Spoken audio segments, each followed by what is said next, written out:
deal was the final offer.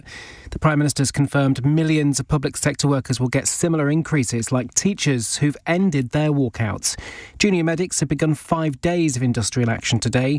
Donna Hales is an NHS nurse who voted to reject the previous pay offer made to the RCN and told LBC the cost of living isn't getting easier. Rishi Sunak did say earlier on in the year that inflation would be back down to 6% by June. And that was his aim. That was the aim of the government. And obviously, clearly, that hasn't happened. On top of that now, we've also got hikes on interest rates for mortgages. That's going to affect businesses and things as well. 2 17-year-old boys have been jailed for at least 34 years between them for killing a teenager in Wolverhampton. 16-year-old Ronan Kenda was attacked in a case of mistaken identity in June last year as he walked home from a friend's house. One of the boys had bought a ninja sword and machete online before the attack. A report has warned the UK has failed to develop an effective strategy for dealing with national security threats from China. Parliament's Intelligence and Security Committee says it's allowed the country's intelligence to aggressively target Britain. It's accused the government of failing to recognise the issues involved, but Rishi Sunak says the government has taken measures. Police in Manchester are investigating reports of malicious messages being sent to schools in the city. They say they don't feel there's any credible threat, but are making a robust investigation. The London premiere of the film Oppenheimer was moved forward an hour tonight so it wouldn't clash with a strike. Hollywood actors are joining writers for the action for the first time since the 1960s after their deadline to reach a deal with the union and studios passed. Actors want higher pay and safeguards against using their images through artificial intelligence. Speaking at the premiere, Matt Damon told LBC this evening he backs the action. We voted 98% to 2% to authorize a strike because we want our leadership to have that leverage if they need it. If they call it, they're saying they need it, and we believe that. In the city, the FTSE 100 has closed up 24 points at 74.40. The pound buys $1.30 and €1.16. LBC weather: showers across Northern Ireland, southern Scotland and northwest England tonight. Heavy rain in the southwest by the early hours and a low of 8 degrees. From Global's newsroom for LBC, I'm Daryl Jackson.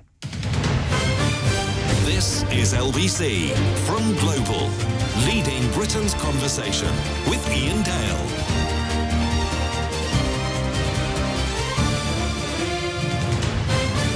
Hello, a very good evening. It's 3 minutes past 8 on LBC. It's Iain Dale here with you until 10. Well, as you know, on a Thursday evening, we like to have one guest in the studio. I talk to them for half an hour and then we take some calls as well. And today, we've got someone who has written a book, which is not unusual, called One Boy, Two Bills and a Fry-Up, a memoir of growing up and getting on. And there's this cherubic little face on the front cover, and it is that of Wes Streeting, Shadow Health Secretary, MP for Ilford North. And on the back, there's one as he is now. I think we'll just stick with the front cover, Wes.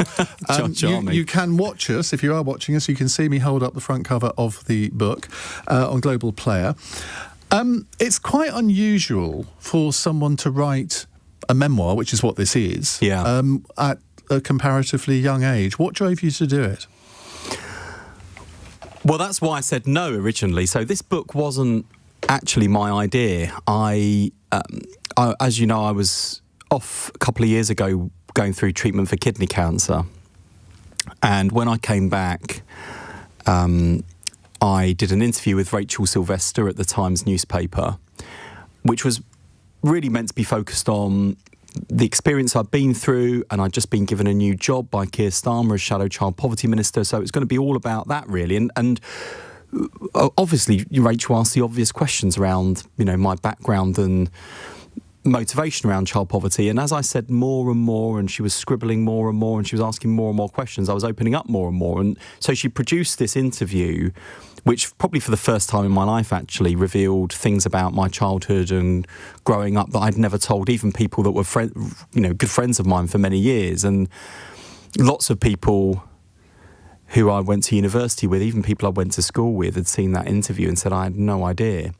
And I got a little note in the post from Tom Perrin at Hodder, the publisher who went on to become my editor, saying, amazing story, this would make a great book. Have you ever considered writing one? Here's my number, get in touch. So I rang him and basically to say, I'm really flattered and thank you so much, but this is not the sort of thing you tend to do at my age as a politician. It tends to be something you do at the end of your career, and I really hope this book is not career-ending.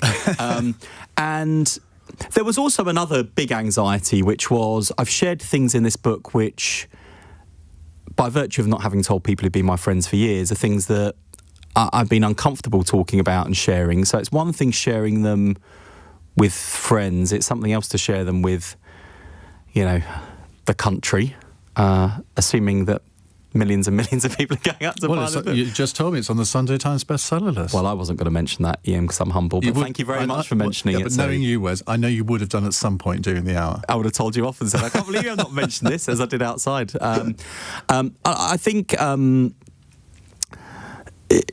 my genuine anxiety, though, was opening up to the extent that I have. And I spoke to my parents about it, and they were supportive. And without their support, I would not have written it. I spoke to people I work with and trust, Jess Phillips and Michael Cashman, politicians who've written brilliant books, by the way. They were like, you've got to do it. I spoke, crucially, I spoke to Keir and his team, and they were supportive. And going back to, I promise not to waffle on like this in answer to all your questions, but going back to your fundamental question, why now? I think had it not been for the cancer experience, I probably would have stuck to my guns and said no. And it's not that I'm frightened of dying, because my operation was successful, my prognosis is excellent. I never feared dying during the course of my cancer experience. It was more a different feeling of, you never know what's around the corner. You never know what life holds for you. You've got to seize the moment, and who knows, by the time I finish my career in politics, whenever that is, and I might knock on the door of a publisher and say, well, I've got some story to tell now, but like, who are you? Old news, off you go. So it's a labour of love. It's very personal rather than political, and I'm very glad it's been as well received as it has been. My challenge this hour is not to ask the same questions that you've been asked in all the other interviews that you've done, because you've done... Yeah, you're on my danger zone list, by the way, because you've been tweeting at me the bits of the book that have made you cry, and they're the bits of the book that make me cry. So I've managed to get through this process of talking about the book without crying. Although actually Christian Guru Murthy, he broke me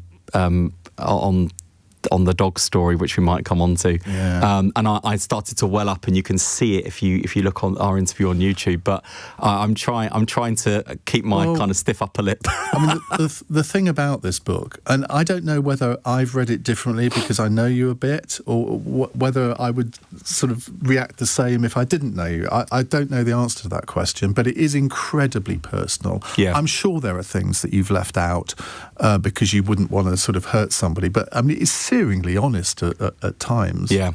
And I mean, I vaguely knew a bit about your background, but I suspect even some of your closest friends, certainly in politics, would have had no idea of the kind of life that you've had. No, that is true. And the best feedback I've had so far has been from people who've read the book, who come from a similar background, who said this really spoke to me, or I went through something similar. And because I'm a politician and my email address is on the Parliament website, I'm much more accessible than lots of authors are. So I've had lots of feedback from people, and those are the best bits of feedback, because that's really who the book was written for. It's not. As you say, it's not a classic politician's memoir, so it's not really written for the Westminster bubble, for the political editors, for the usual suspects. It's a book fundamentally about class, growing up, not just working class, but poor working class.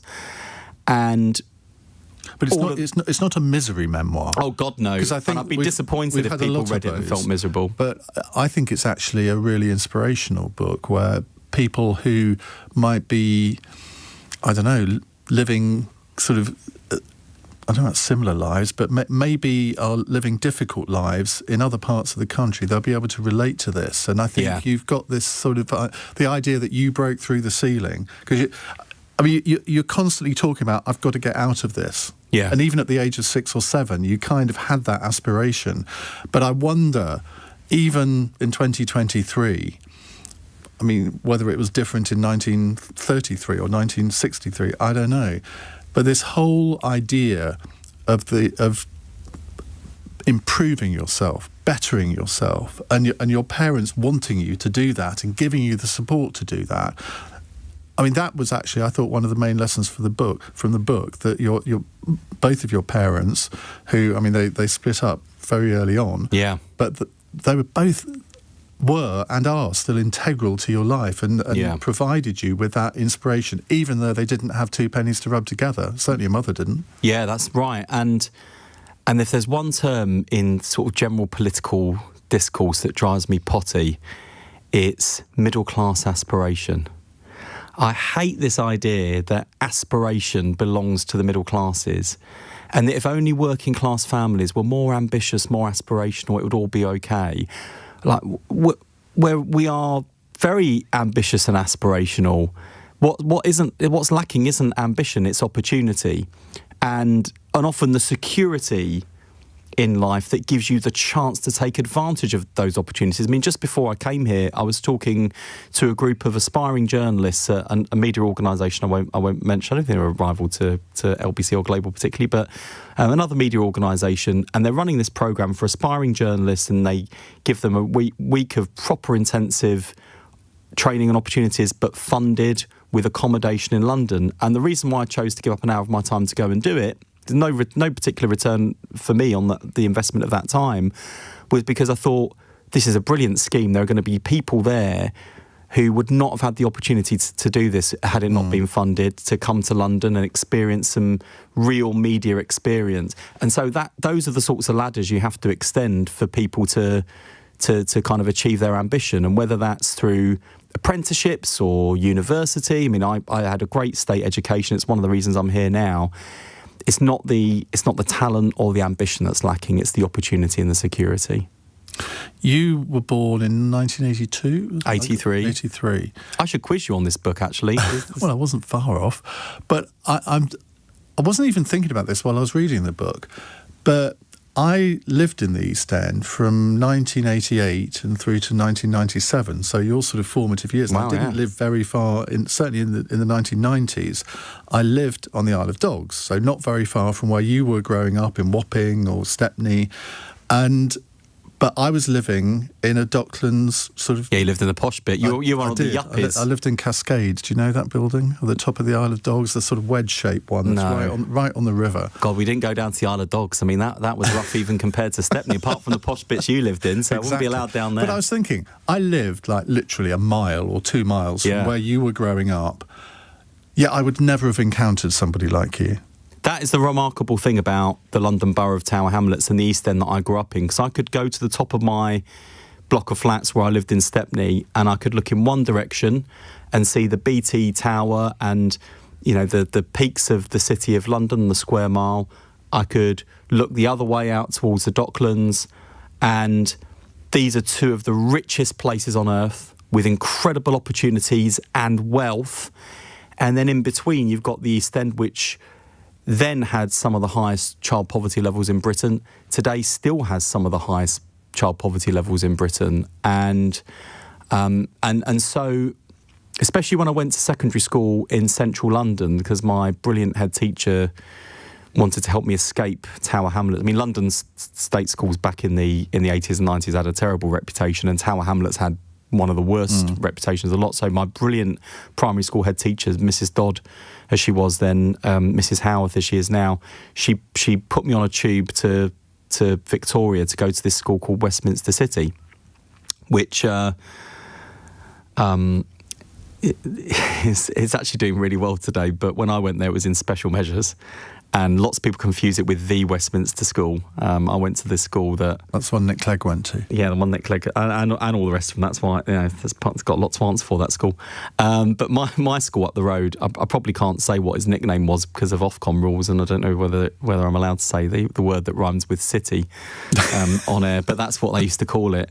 And you know, one of the things I'll never forget is getting off the tube in the middle of London, and I saw the London that I now work in, a London that lots of people associate and conjure up images of London, you know, the bustling commuters, Big Ben, the Houses of Parliament, these big shops, and that wasn't my London. My London was the streets of Stepney and and Bow and Wapping, where my extended East End family lives. And so it's amazing, even in this city that is full of opportunities and wealth and excitement, there are lots of people who, growing up in the city today, do not see that version of London. They live a different London. This is a sort of genuinely a tale of two cities. And of course, even parts of the East End are not like when you grew up there in the 80s and 90s now. If you look at sort of Dalston, for example, if you look at Shoreditch... I mean, honestly, we used to look down... It's not like it was in the 80s or 90s. We used to look down our nose at Hackney. Yeah. Like, we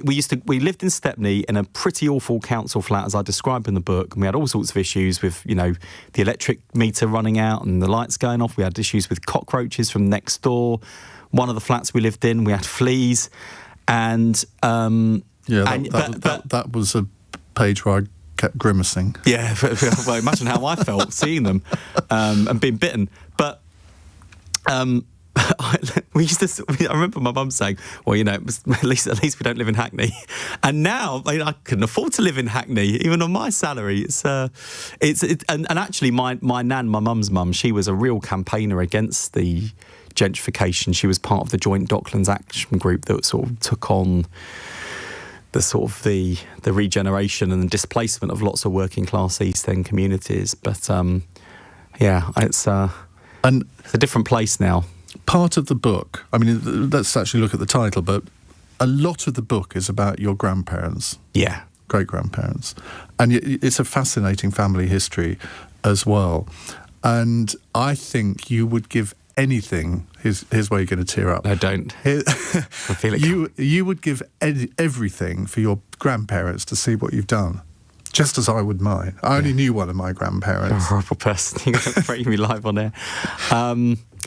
Yes, that's the real sadness as I was writing the book, because I really wanted to do them justice. You know, they're very different. I mean, the two bills in the title were my two granddads. One was Bill Crowley, my mum's dad, in and out of prison with a string of convictions for armed robbery throughout my mum's childhood, my childhood. Were you aware of all of that when you were quite young? Yeah, I mean, I went to see him in prison when I was in primary school, and I didn't like it. I didn't want to go back. And it was so bad. I mean, my mum wasn't literally born in prison. She was born up the road at the Whittington Hospital in Islington. But my nan was in Holloway Prison on account of my granddad's criminal activity.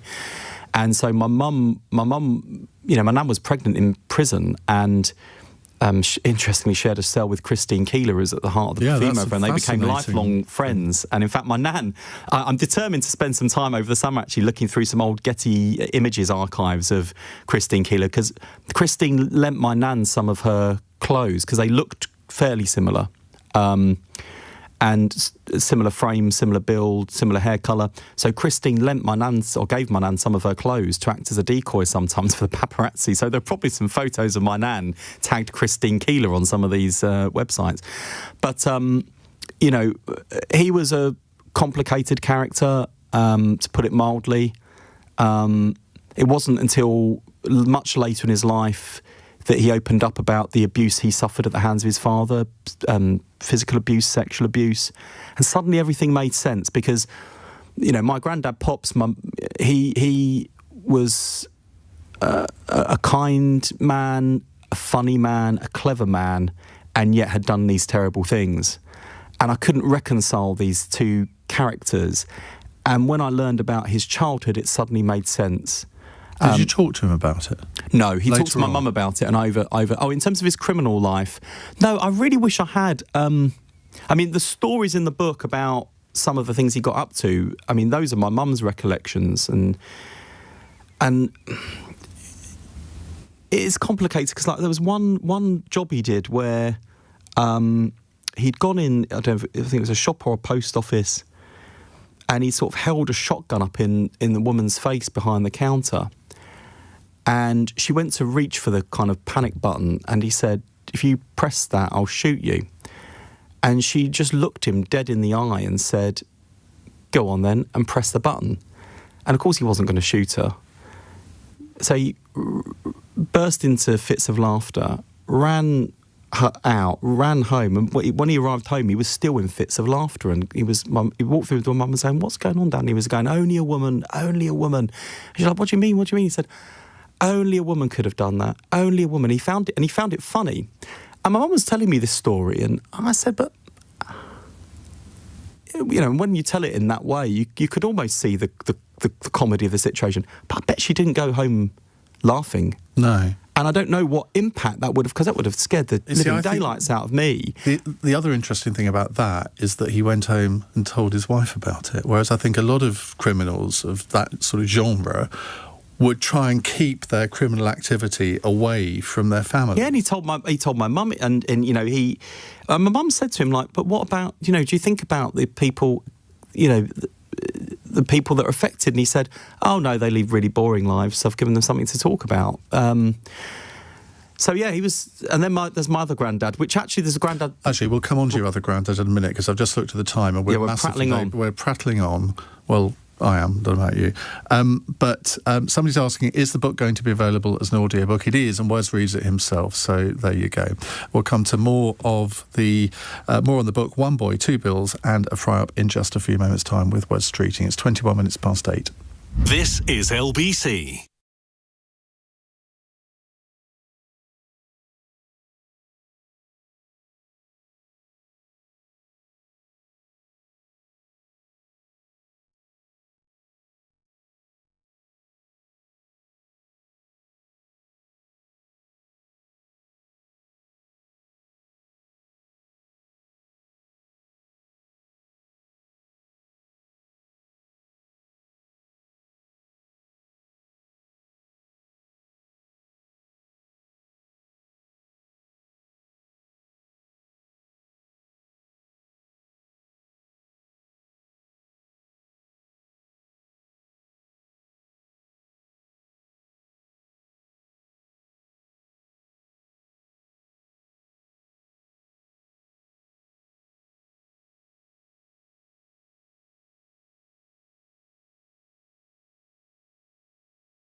Leading Britain's conversation. Iain Dale. Tweet at LBC. 8:23 on LBC. Wes Streeting is with us talking about his book, One Boy, Two Bills and a Fry-Up. Now, we were getting on to your other granddad. Yeah, my other granddad, the one that no one focuses on because he didn't rob banks and post offices. No, but he had a massive impact on your life. Oh, he did.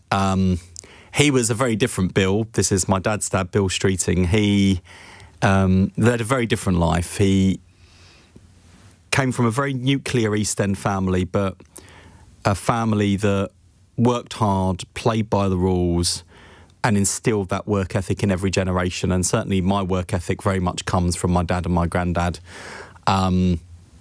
He was served in the Royal Navy during the Second World War, was civil engineer throughout his career, and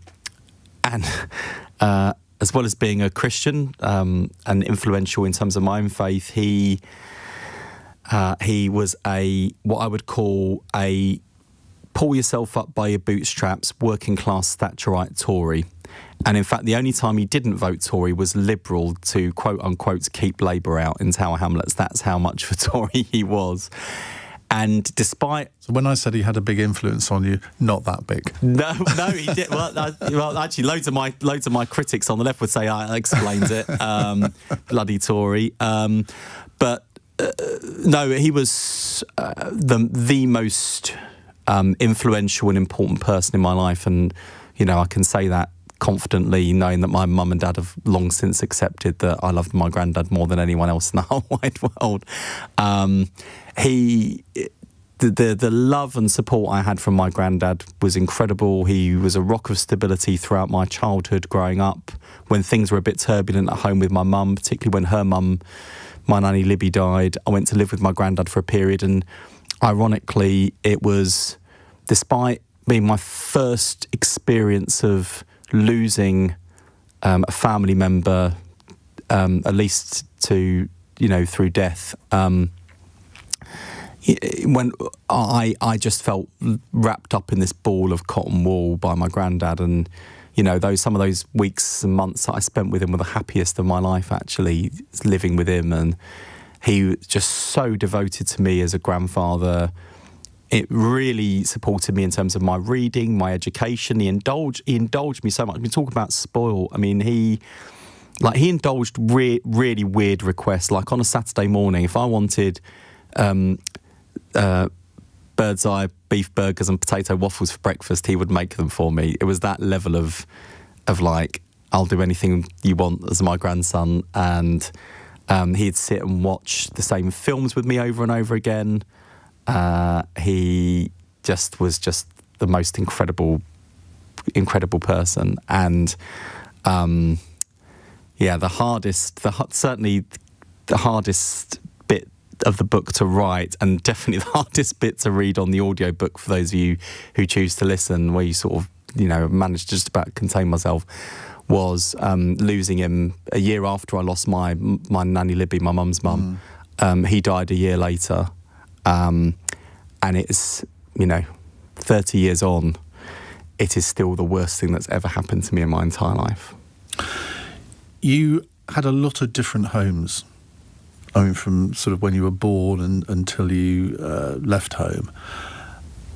But it was sort of normal for you, I suppose, in a sense, because I lived in the same house from the day I was born till the day I went to university. I don't know how many different homes you had, and none of them, and they were full of love, I think. It's quite clear from the book. But you talk about the sort of sparse furnishings. Certainly, I remember one of the flats for years had no carpet in it. Yeah. Because there was no money around, literally no money.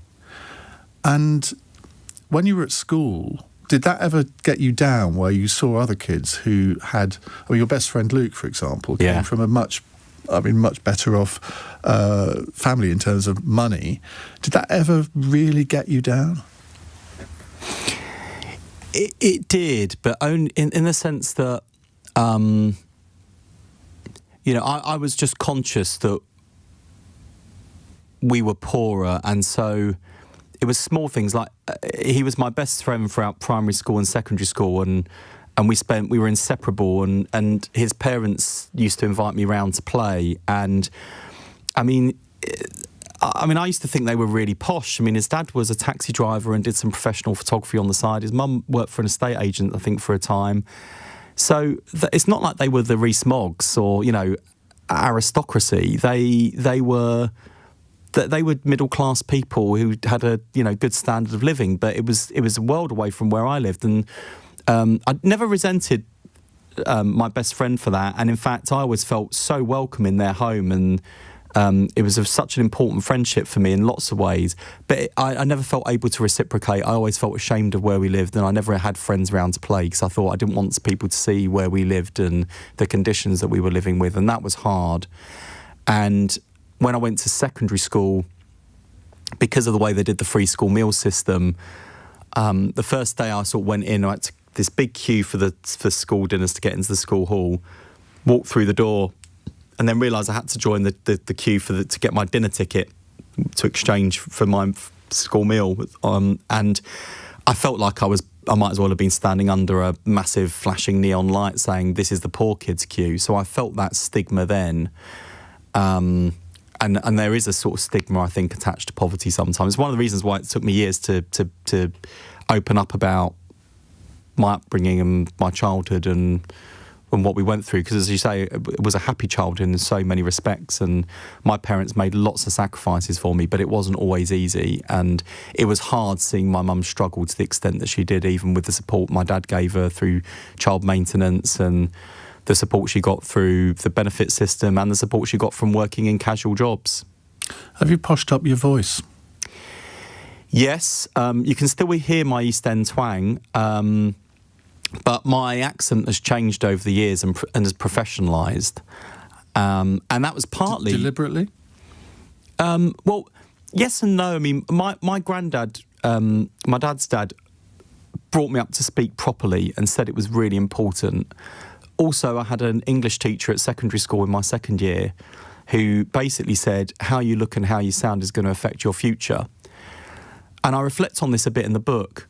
I feel quite conflicted about that advice. I don't think people should have to change how they sound or how they look in order to get on.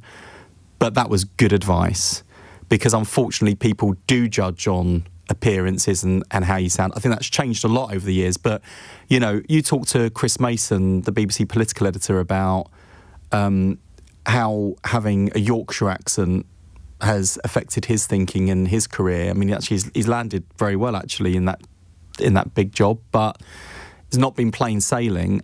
Or you talk to Beth Rigby on Sky News, who constantly gets picked up on social media because she drops her G's at the end of her sentence. I think there is still a sort of snobbery and class discrimination in this country. It's not maybe as bad as it was, but it still exists. My mother said to me once that I should hyphenate my surname because my middle name's Campbell, and she said, if you hyphenate your surname, you'll get on in life. Iain Campbell Dale. Yeah, a bit posh, isn't it? Very posh. And I said, absolutely not, no way. But looking back, I think she had a point. I'm not saying that it would have made any difference at all, but I think, given that... It wouldn't work for the LBC jingle, would it? It wouldn't really. Iain Campbell Dale. No. But I think in the 80s, I never really was aware of class, which I know sounds a bit odd, but I am now.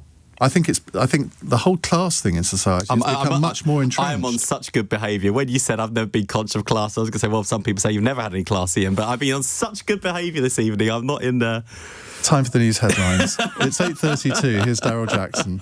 NHS doctors in England say they'll continue with strike action despite Rishi Sunak saying a 6% pay deal was the final offer.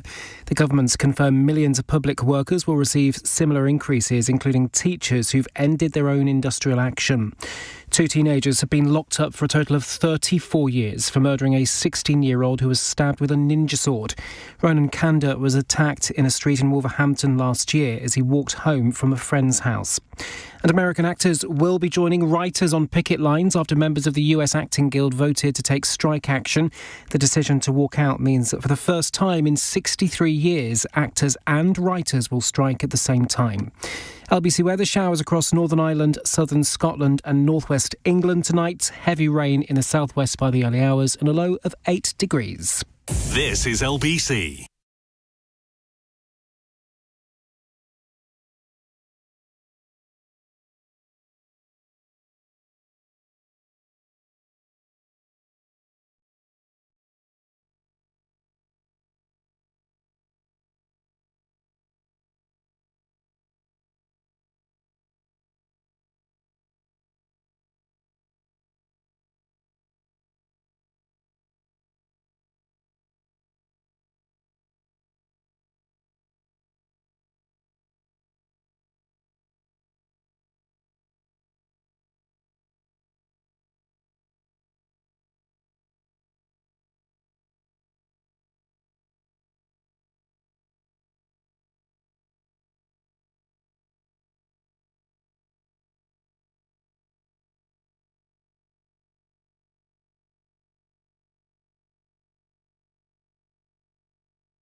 details. Leading Britain's conversation. Iain Dale. Alexa, send a comment to LBC. 8:35, we're talking to Wes Streeting, Labour MP, Shadow Health Secretary, who's author of the new book, One Boy, Two Bills, and, the new Sunday Times best-selling book, One Boy, Two Bills, and a Fry-Up. You talk about your sexuality in the book, and you had quite a few conflicts on that, particularly with your religion. And you really, I think, well, correct me if I'm wrong, but I interpreted this that you weren't really aware of sexuality at a very early age. And when you were, you sort of kept it hidden to yourself to an extent. Yeah, I can't remember when I first realised I was gay, but I do remember trying desperately hard not to be gay for lots of reasons. It was, bearing in mind I was at secondary school, an inner city all-boys school in the 1990s. Section 28, the law that prescribed any discussion of homosexuality as quote-unquote pretended family relationships, that was in full force, and the consequence of it was lots of schools felt ill-equipped or unable to tackle homophobic bullying, which I experienced when I was at school. And I had all these fears and anxieties that I think lots of people had, and I think even today still have. Am I going to be discriminated against? Is my life going to be harder? How will my parents react? And then in terms of my own faith... Well, just before we get onto that, you relate an incident at your secondary school where you thought you ought to be made head boy. Have I got that right? And yeah. Then you overheard, or a teacher told you Basically, something. I was told by an openly gay teacher at the school that the reason I hadn't been given the job was because one of the teachers involved in making the decision had said in the staff room that I wouldn't make a good role model for younger pupils because I was gay. And I wasn't out at the time. I hadn't even admitted to myself that I was gay, let alone anyone else. I think I'd stood out throughout my time at secondary school for being different, not least for being, one of the drama group that was... A, first of all, in the drama group, and B, being the one who, in an all-boys school, offered to put on the flowery dress and a grey wig and black high heels and a Mrs. Thatcher handbag to Ernie's incredible hallucinations. The clues were there. I played Ernie's mum in year 8, so I must have been, 12, 13. No wonder I've got skin like a rhinoceros now and able to take on Twitter trolls, because it's nothing compared to the abuse doled out in an all-boys school playing a woman with a grey wig. Although, having said that, actually, even some of my tormentors gave me credit for guts for doing that. But going back to this point, it confirmed, the teacher in question, I confronted her and she denied it. But which is quite a ballsy thing to do. Well, I just thought, I'm not having this. One of my traits, I'm not backwards in coming forwards, so I thought, right, I'm going to have it out with her. And she denied it, but I thought just the mere possibility of this tells me that my worst fears are true. And that was before contending with, can I be gay and Christian, and what does this mean? So I buried myself back in the closet so far. I might as well been talking to Aslan in Narnia. I was that far back in the wardrobe by that point. I got the impression, and again, I may have misinterpreted it, I got the impression that in the various bits in the book, when you're talking about your sexuality, you can't wait to get onto the next bit. Do you know what I mean? Oh, that's interesting. Is that true? That might just be the brutal editing process where those ruthless it could be, but I just got the feeling that 130,000 beautiful words. It's still something that you have to talk about because you're a public figure and you are a role model, and so you do have to talk about it. But in many ways, you'd rather not. I think that's true. That is true to an extent. That is true to an extent. It's definitely not a bonk buster if that's what people disappointing on that front. I can tell you, people want to buy, and it's not a kiss and tell all. But yeah, I think. In fact, I was thinking about this earlier when I was doing another programme, and I was talking about.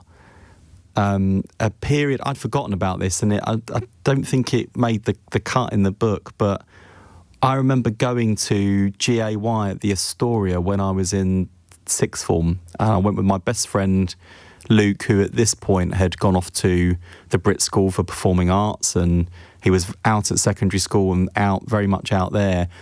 And there was a bunch of us who went, some of whom were gay, some of whom were straight. It was my first time in a gay club, and I just remember being like fascinated by the whole thing, and was still on best behaviour, still very much kind of held back in the closet. But yeah, I think that was part of the kind of I definitely fit in with these people.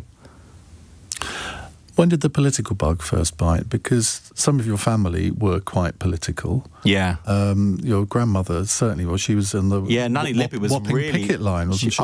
I mean, honestly, I've had some predictable stick for going to the Murdoch summer party recently with other politicians. She'd have been horrified, by the way. And she was picketing the News International site at Wapping. She was very much a activist campaigner, fought for the tenants' rights. She was part of the joint Docklands Action Group against the development of London's Docklands, very active in the Labour Party. Could have been a great Labour councillor. The local Labour Party wanted her to be, but she was too ashamed of her criminal record. So I've definitely got some of that political blood running through my veins, and I've definitely get a lot of my social conscience from my nan and from my mum. I think from my dad and my granddad, both of whom were sort of working class Tories, I've some influence in terms of values, particularly patriotism, love for king and country, respect for the law. I think more than that, though, an understanding about why people vote Conservative, including working class people, which I think has served me well. Why do you think it is, though, that so few Labour politicians would say what you've just said about king and country and all the rest of it? Well, I think we would now.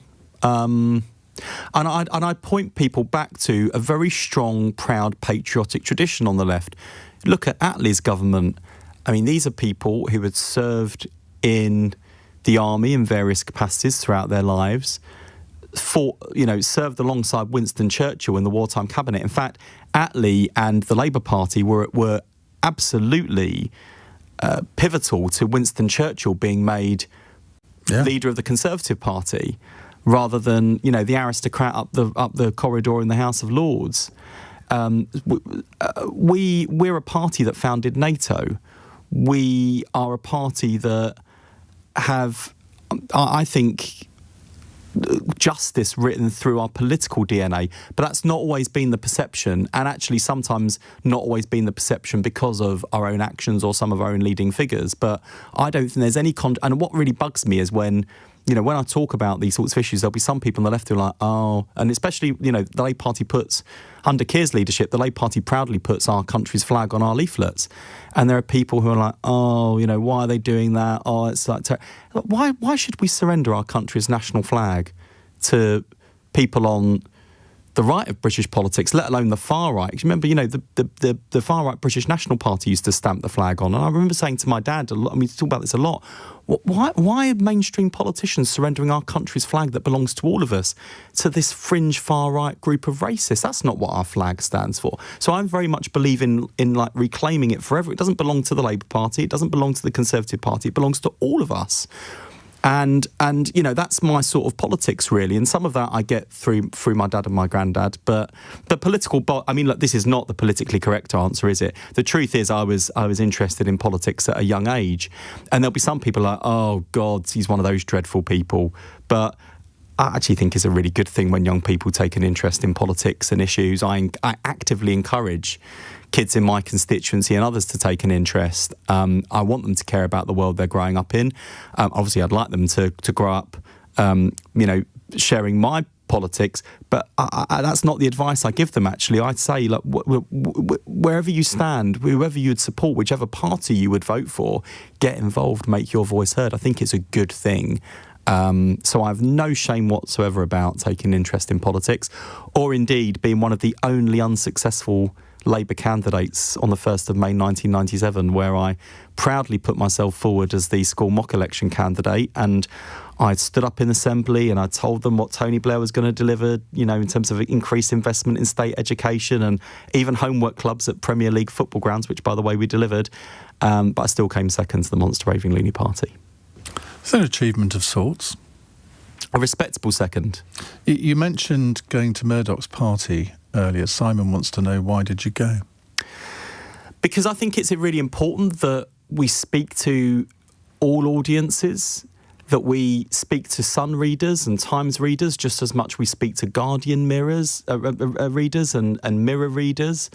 I think it's important that we build relationships with journalists from across the political spectrum so they understand our values and what motivates us, and they understand what our agenda is, and we try and get a fairer hearing. I'm not under any illusions about this, by the way. Just because, you know, we talk to people at you know, the Sun, the Times, or the Mail, or, you know, it doesn't mean that they're going to give us favourable editorials all the time. Quite the opposite. They don't always, in some cases, don't often agree with us. But I don't understand this view that says, right, when, you know, we're going to shut you off and we're not going to talk to you. There are some exceptions, of course. I mean, I totally understand why, and would never challenge or disagree with either my colleagues from Merseyside or the people of Liverpool, for example, who boycotted the Sun newspaper for many years because of its appalling coverage of the Hillsborough disaster. I totally respect that, really do. From the bottom of my heart, I respect that. As an elected politician, though, I want to make sure that people hear Labour's message from Labour rather than filtered. You know, when GB News was set up, I didn't imagine it was being set up as a Labour-supporting TV station. But, you know, I will go on and talk to GB News viewers. Time for a break. It's 8:47. LBC.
Leading Britain's conversation. Iain Dale. Tweet at LBC.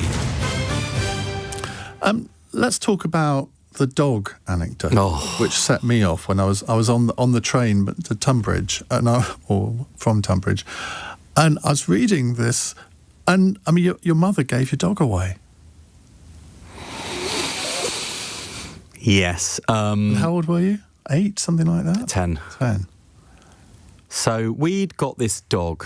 A friend of my mum's basically was breeding dogs and decided that he would give as a gift to my mum and me this golden cocker spaniel puppy, which my mum decided to call Mishka, which I thought was a stupid name for a dog. But nonetheless, I was very delighted to have this lovely little puppy. And, you know, as people do with their pets. We formed a very close bond. Despite my flat not being a very nice place to be, always, she made it fun and she made it home. And whenever I got home from school, she would be there waiting for me at the top of the stairs and jumping up and down. I remember Mum brought her to school sports day and everyone loved her, although some of the kids were terrified of dogs, which was very amusing. I used to walk her everywhere. We were so close. It was like having a genuine best friend, and we formed this absolute bond of love. And then my mum fell pregnant with my first brother, and she decided basically that a dog and a baby were not a good combination and that she would give the dog away. But at no point did she discuss this with me. So I was... Because you would have suggested giving the baby away. Yeah, I would have said, right, don't have that fry up this time. No, that's a terrible thing. My poor brother. I love you, really. I'm not giving you away for the dog. But I don't blame my brother anyway. I blame my mother for this. But yeah, so I was asleep and I heard this noise outside the bedroom door. And so I went to investigate what was going on, and it was like walking in on the scene of a crime. I saw these guys with Mishka's lead and basket, and they were very startled. My mum was very startled to see me, and I basically realised that she was giving my dog away, and I was just absolutely heartbroken and outraged simultaneously, and just was in floods of tears. So I basically decided I couldn't bear it, so I went back to bed and was just slammed the door and was sort of crying. And my mum sort of tried to console, wasn't having any of it. But the worst thing was when we got Mishka, I spent some of my pocket money my granddad gave me on this little squeaky toy shaped like a cake. And just before she left, she came in. I was crying in bed, and she sort of came in with this little cake, and she leapt up onto the bed and she dropped the cake by my pillow. And I just think that was her way of saying goodbye, and she knew what was going on. And it's the worst. It's just one of the worst things that's ever happened to me. I think only surpassed by the death of my grandparents. That was my first experience of bereavement, because although Mishka didn't die and Mum said she went to a good home, that was an awful thing to happen. Let's hear from Russ in Rugeley. Russ, what would you like to ask Wes? Well, good evening, guys. Thanks for taking my call, Ian, and welcome back after your procedure. Great to have you back on the airways. Well, I hope I'm going to do myself justice with this call, because it means a lot to me to speak to Wes. It's just gone up even more up in my estimation after hearing he's a passionate dog lover. Before I come on to two impressions, or two things that Wes might encourage me to change about myself. Before I come on to that, I just want to give a bit of a backstory. Well, we're nearly at the end of the hour, Russ, so can you be as quick as you can? Yeah. Basically, in late February, my childhood sweetheart was diagnosed with kidney cancer. Although I've sort of been following Wes's career and his story over the last 6 months or so, he's touched a nerve with us. It's obviously a very difficult thing to be going through. I'm finding it harder than my wife, to be fair. I just found it inspiring, and the way you talk, Wes. You've touched me unlike any other politician. Bearing in mind I'm a Conservative voter, or was. I'm going to come on to how you've sort of changed, but you might actually encourage me to read a book in full for the first time in my life, because I just find books really unstimulating. I've got no problem reading. And also, I'm hovering over voting Labour for the first time in my life. And you are primarily the main part of that. I'd come to the conclusion I wasn't going to vote in the next election. I'm done with the Tories.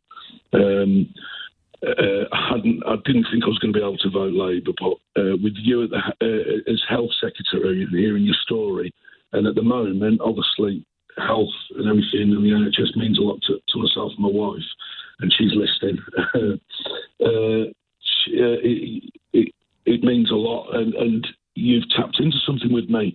And I'd just like to say thanks for sharing your story, Wes. I think you're a lovely bloke. Keep it real, and keep it real in the future when you become Labour leader, because you will, you should, and don't let the political system change you too much.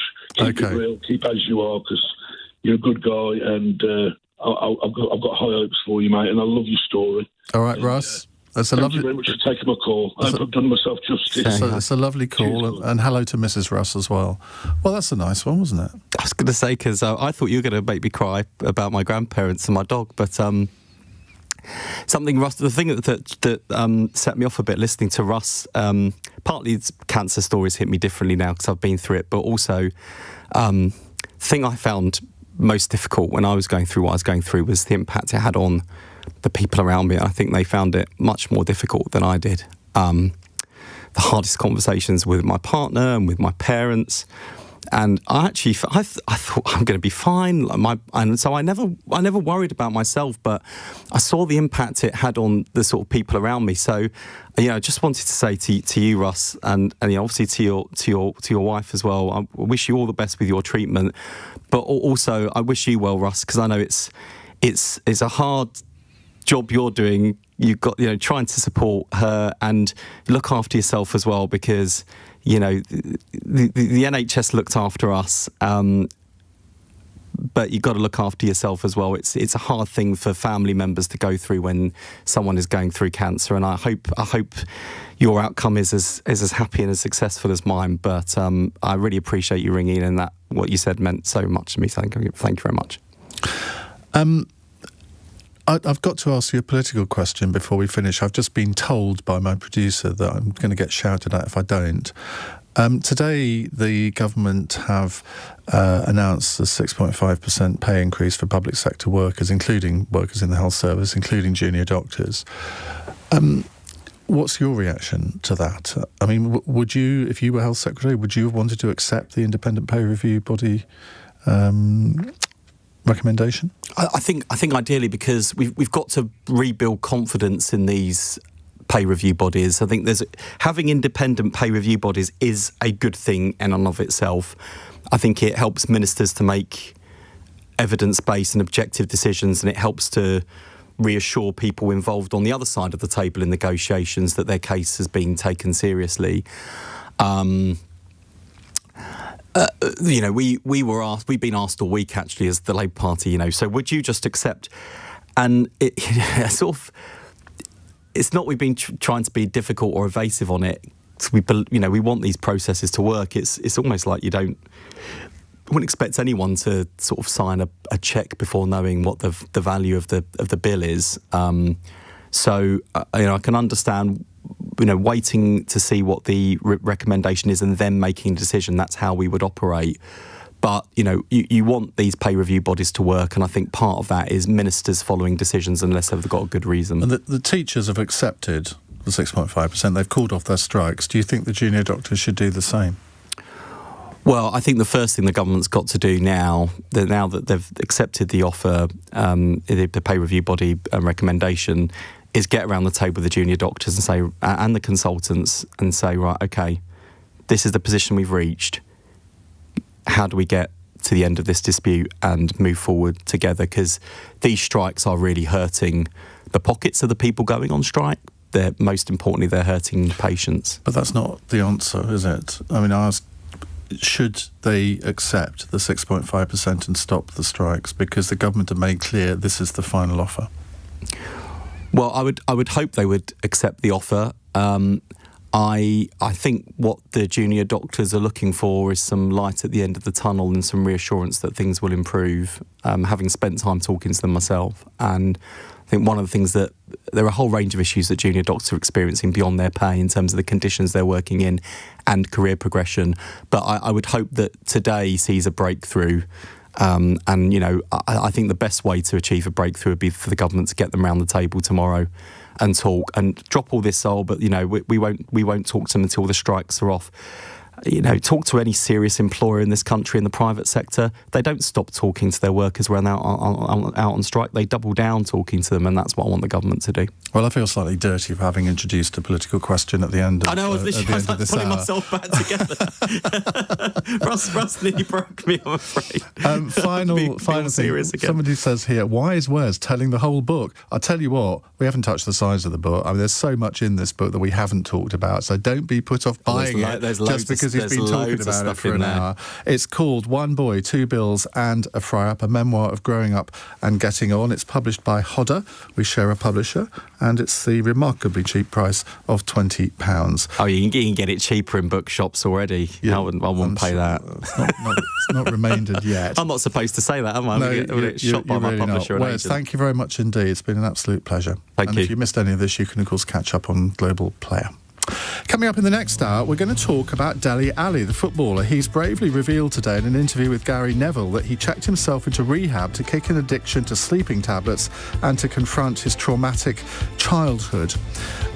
It really is quite an emotional interview, and he's been very honest about his own mental health and how it's affected his footballing career, because 4 years ago he was seen as one of the top 3 players in the country. Sadly, that's no longer the case. So I want to broaden this out and ask you, how has your own mental health affected your work and your career? 0345 6060 973 is the number to call on LBC.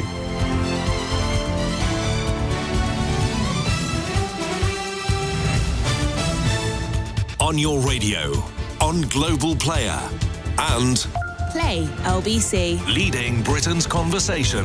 This is LBC. From Global's newsroom, the Schools Minister has been unable to tell LBC this evening how schools' existing budgets will be affected by a public sector pay rise. The government has accepted all recommendations by the independent pay review bodies.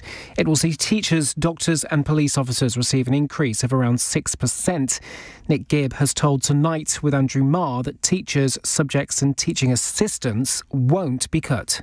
There are some real decisions being made about those central budgets. There is also the issue of underspends on existing budgets that would normally go back to the Treasury. And the combination of that means that we can properly fund schools to enable them to pay this money without it raiding their own budget. 2 17-year-old boys have been jailed for at least 34 years between them for killing a teenager in Wolverhampton. 16-year-old Ronan Kanda was attacked in a case of mistaken identity in June last year as he walked home from a friend's house.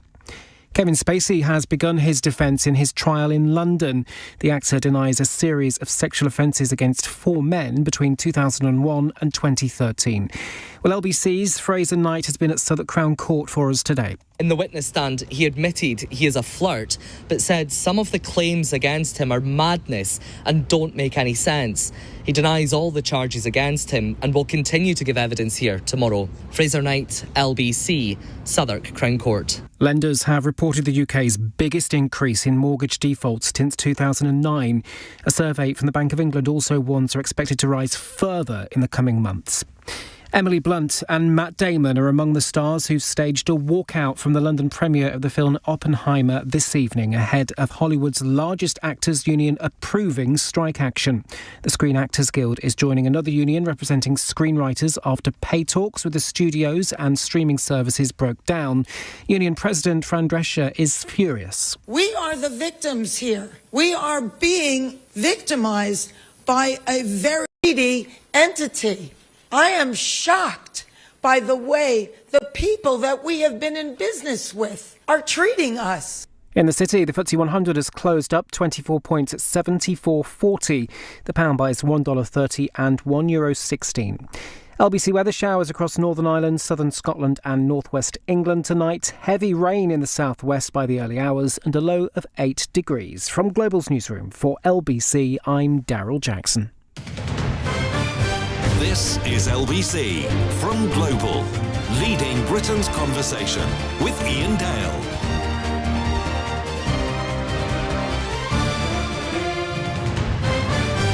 9:05 on LBC. Want to talk about the footballer Dele Alli, or actually I want to talk about mental health, but this gives me the opportunity to do so because Dele Alli, who was a fantastic player for Tottenham, a fantastic player for England, and then his career went downhill and nobody could really understand why. I think there was always the thought, well, there must be something behind this, but nobody could really put their finger on it. Well, today he's given an interview to the footballer Gary Neville on his podcast, The Overlap, which is a brilliant podcast, by the way, and you can find it on Global Player. He's revealed that he checked himself into rehab this summer to kick an addiction to sleeping tablets and confront his traumatic childhood. Now, in this interview, he's spoken openly about his difficulties over the last few years and talked about the fact that he spent weeks in rehab this summer. He's opened up on childhood trauma, how he was molested by his biological mother's friend, aged 6. He's talked about the fact he started smoking when he was 7 and dealing drugs when he was 8. Revealed he was hung off a bridge by a man from his local area as a child, and says he was betrayed by his biological parents and he's no interest in a relationship with either of them. I mean, that's quite a catalogue of things, isn't it? And clearly they've caught up with him. And he's had a fairly traumatic last few years. His form has gone off a cliff. He was transferred to Everton. That didn't work out. He went on loan to Besiktas in Turkey. He's now back at Everton. And I just hope that he can deal with this in a way where he can rediscover his form, because he was the most brilliant footballer. Let's just hear a little bit of what he had to say to Gary Neville, where he revealed that he spent some time at a rehab clinic in the US to deal with this addiction to sleeping tablets, and explain why some of the thoughts and feelings he was experiencing. I was relying on things that were doing me harm. And yeah, I think I was waking up every day and I was winning the fight, going into training, smiling, showing that I was happy. But inside I was definitely, losing the battle. And it was time for me to change it, because when I got injured and he told me I needed surgery, I could feel the feelings I had when the cycle begins, and I didn't want it to happen anymore. So I went there for 6 weeks, and Everton were amazing about it. They supported me 100%, and I'll be grateful for them forever. I think whatever happens in the future, I think for them to be so open and honest and understanding, I think I couldn't have asked for anything more in that time when, I was probably making the biggest decision of my life. Something I was scared to do, I think. But I'm happy I done it, and to be honest, I couldn't have expected it to go the way it did. I think before, you hear about it, it has this whole stigma around it, and it's something people don't want to do.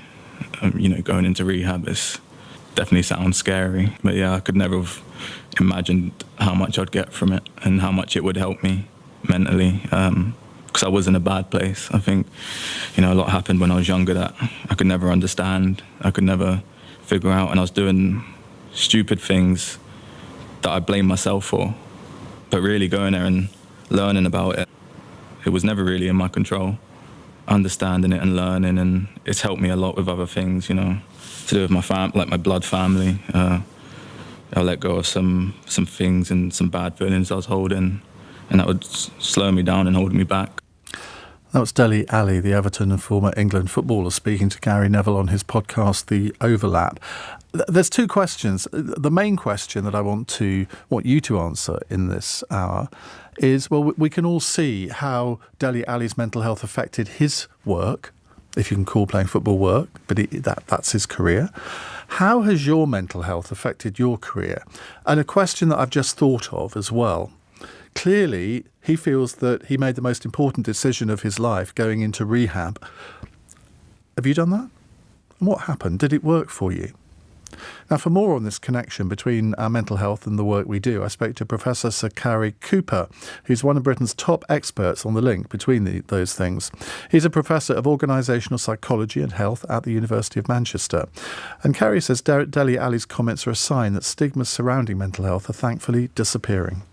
I think it's really important that somebody like him comes out and says that. By the way, That's been happening for the last decade now. We're getting more and more senior people.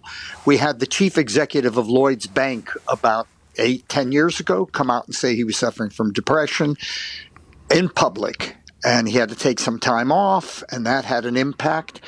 Listen, I mean, Ian, if you look at the figures, the largest cause of long-term sickness absence in the UK, between 50 and 60% of all long-term sickness absences is due to what we call the common mental disorders of anxiety, depression, and stress. It is the leading cause, and not just in the UK. It's in every developed country. So it is more of a prominent health-related issue than cancer and any other of those, and heart disease. It's still, in terms of long-term sickness absence, mental health is the biggie, and it really is a problem area. And the more we get people talking about it, because that's the issue. Many people keep it buried, and the consequence of that, ultimately, they burn out and they need treatment. If we get it early enough, early identification, then we can actually deal with it, and people can stay in employment. Employers know that now, and they've been working over the last 10 years to do something about it. But I wonder how many employers really do know what to do about it, and whether they can convince their employees that they're not going to be marked down in their end-of-year appraisals if they're honest about their mental health. It's changing, Ian, really dramatically changing. About 6 years ago, a number of chief medical officers and HR directors came to see me at Manchester Business School, where I work, and said, "Kerry, I want you to form the National Forum for Health and Wellbeing at Work." These are very senior people, what they call C-suite people, near board. They talk to CEOs all the time. And we started that 6 years ago. It's totally voluntary. We have 50 companies now, and big organizations, including the NHS executive, et cetera, involved in this. And they are people at very high levels who can change policy and practice. I think they're concerned about it for several reasons. Number one, it's the leading cause of long-term sickness absence. Number two, they're burning people out and losing them as a consequence, or these people are staying in the workplace, hiding it because they're frightened of talking about mental health and not performing well. It's adversely affecting their performance. So we need to do this. I mean, our productivity per capita as a country is very poor. We're 7th in the G7 on productivity per capita, and we're 17th in the G20. And this is one of the reasons, because we don't have enough people. People are burning out because of the mental stresses and strains of work, the long hours, the job insecurity, the way they're managed in particular. And we have to tackle these kinds of problems. But I think the UK is good in this, Ian. We're getting good at it now. But of course, we're really trying to deal with it. That wasn't the case for Dele Alli, who has, I think, over a period of years, has built up a lot of different issues that have all come together and effectively caused him to break down. I mean, he's talked in this interview about the fact that he was sexually molested at the age of 6, that he started smoking at 8, he was dealing drugs at 8. And I think all of that has come together to effectively ruin his work in some ways. Absolutely. Now, he's recognised that and he's done something about it. He could have maybe done that a bit earlier if he'd been given the right encouragement to do so. Yeah. If we have people listening to this programme now who they know that they've got things building up in their mind that are causing them anguish, anxiety, depression, yet they get up in the morning, don't want to go to work, they go to work, put on a brave face because they feel they need to hide it. Yes. What do you say to somebody in that position? Okay, here's what I'd say is it depends on what organization you're in, because we have, the people who join my national forum who are involved in it are companies they're usually bigger organizations, big public sector bodies, big private sector companies. But remember, the majority of people are employed in what we call the SME sector, small and medium-sized enterprises. For the individual, I'd say the following. Go see HR or occupational health if you're lucky enough to have it, and talk to them about these issues early. Many companies are now doing something called EAPs, Employee Assistance Programs. They are counseling services provided to employees confidentially. So telephone numbers are given to employees to say, if you have any problems, Any personal problems, go to this number, call them up, and make an appointment. You can do it online. You can talk to them over the phone. You can go see them face to face. And that is happening. That's been happening for more than 15 years now. And the provision of these counseling services are now available. But I would say to that individual, talk about it, because HR knows that this is a problem. Occupational health knows this is a problem, but they can't deal with you as an individual unless you're prepared to open up about it. It is no longer a four-letter word, Iain, being stressed or being unable to cope. 10 years ago, 12 years ago, it was. There was a big stigma talking about, I'm not able to cope. It is no longer a stigma because it is so widespread. So what do you think employers could do that they're not doing at the moment? I mean, is there a role for government here? I mean, we tend to think government has to have a solution for everything, but I wonder whether it does here, whether it can provide incentives, in a way, encouragement for employers to take this issue more seriously. Where I think the government should come in is not necessarily with the big organizations, by the way, because they have big HR departments, they have big occupational health, and this is public sector bodies like government departments, local authorities, hospitals.